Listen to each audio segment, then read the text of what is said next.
Hi, kindergarten. This week in our stories, we're going to talk more about characters. We know that characters in stories can be people or animals, and we also know that characters can be realistic or make-believe. So I wanted to draw your attention to this picture again, and I wanted to kind of review the story of the tortoise and the hare with you so that you can learn more about who these characters are and what are some things that they like to do and what are some lessons we can learn from them, okay? When you get to see who characters are in a story and you're getting to read about them, you can also, recall information, and that can help you become a better reader. So we know that in this story, The Tortoise and the Hare, that the characters are animals. We have the tortoise and the hare. The setting of a story, boys and girls, remember, tells you about where the story is taking place. And we know just by looking at the pictures that the setting of the story is taking place outside, that they're getting ready in this story to run a race together. And then the plot, boys and girls, if you recall, tells us about things that happen from beginning, middle to end. So in the beginning of this story, we learned that Tortoise and Hare were getting ready to run a race together. They both look very happy. They're excited to get to be in this race.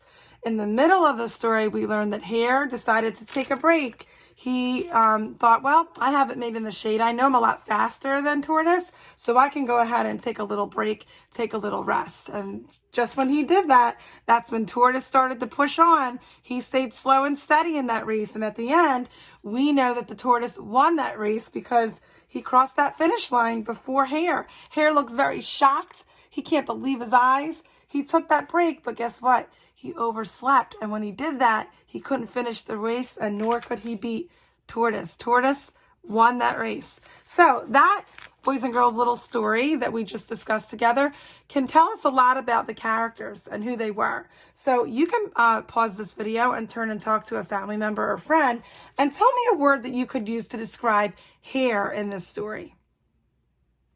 I know a word that I could say.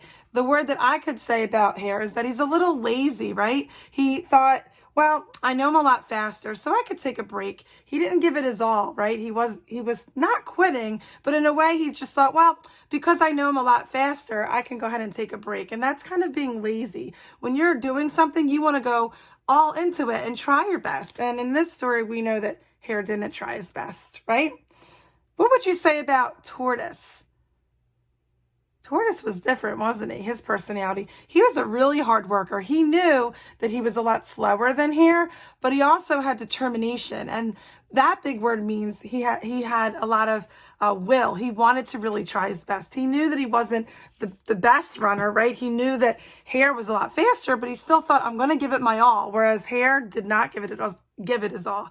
I also learned by reading and listening to this story that Hare was a little bit conceited, right? He was kind of full of himself. He thought, well, I'm a lot faster, so I could take a break. There's no way that Tortoise can win this race.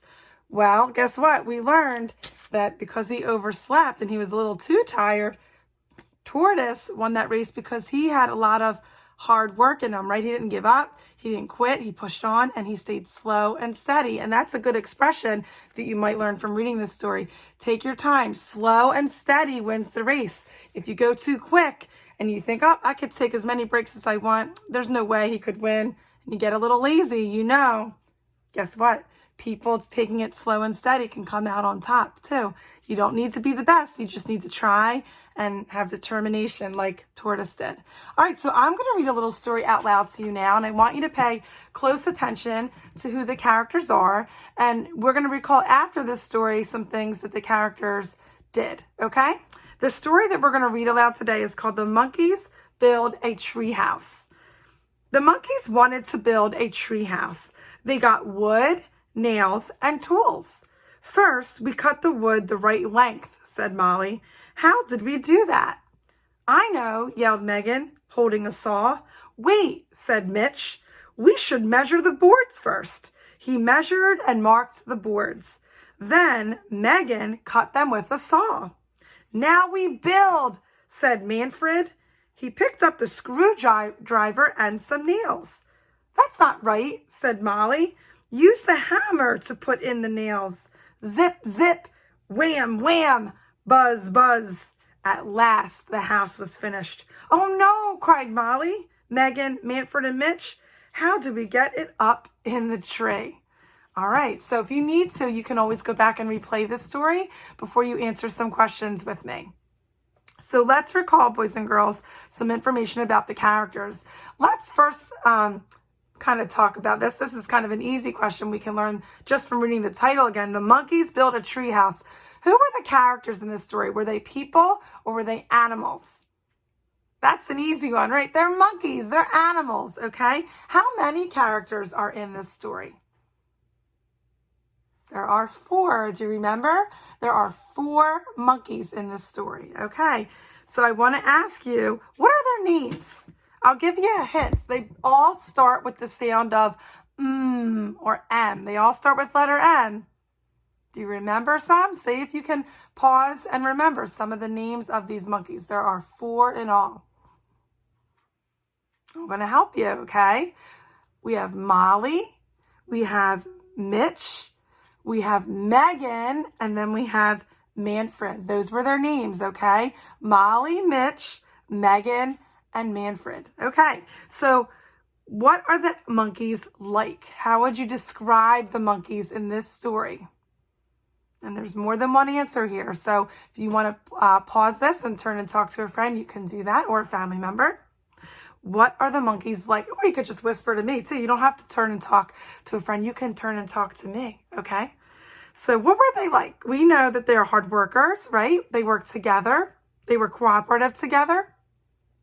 They're not as organized, though, as they should be to build a treehouse, because you remember when they built it, at the end, they asked themselves, "Oh, no, well, we built it, but now how are we going to get it in the tree?" So they weren't as organized as they thought because they weren't thinking fully ahead. They were real quick to come together and build, but they had to know that you have to get your lumber and your nails and your tools and all that, but you want to build your treehouse in the actual tree. You don't want to build it up. You want to start to build it in the tree. So hopefully they find a way, right? Do you guys think they will?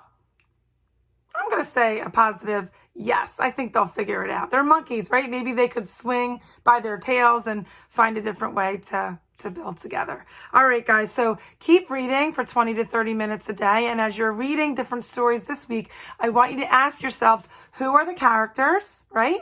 And are they people or animals? And what are some things that they say and do and like in a story? And from recalling information like that, you can also learn important lessons about the story, meaning like what did you learn in the story from these characters, and what else can you find out about them in stories. Keep reading, guys, and I'll talk to you soon. Bye.